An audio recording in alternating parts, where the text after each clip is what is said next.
सत्य, निपक्ष आणि जनतेच्या प्रश्नांना वाचा फोडणारी माध्यम म्हणून ओळख निर्माण केलेल्या नाशिक लोकशाही न्यूज या वृत्तवाहिनीने यशस्वी 4 वर्षांचा टप्पा पूर्ण केलाय।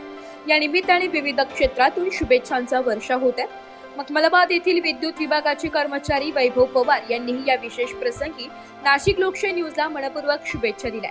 त्यांनी आपल्या शुभेच्छा संदेशात म्हटलंय की नाशिक लोकशाही न्यूजने अल्पावधीतच समाजातील विविध प्रश्न मांडून पुढील काळातही अशीच निर्भीड आणि जनतेच्या हिताची पत्रकारिता करत राहावी ही अपेक्षा।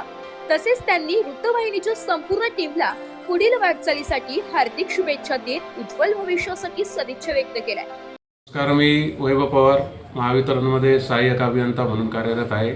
तर नाशिक लोकशाही न्यूजने गेल्या 4 वर्षात अत्यंत उत्तमरित्या काम केलेलं आहे। म्हणजे जेवढा काही सरकारी यंत्रणा आहे त्यांना अडीअडचणींना त्यांची सदैव मदत राहिलेली आहे। तसेच इतर सामाजिक कार्यात सुद्धा त्यांचं उल्लेखनीय असं कार्य झालेलं आहे। तरी मी महावितरण परिवारातर्फे त्यांच्या पुढील वाटचालीस हार्दिक शुभेच्छा देतो व त्यांच्या मागील कामासाठी त्यांचे हार्दिक अभिनंदन करतो। धन्यवाद। ब्युरो रिपोर्ट, नाशिक लोकशाही न्यूज।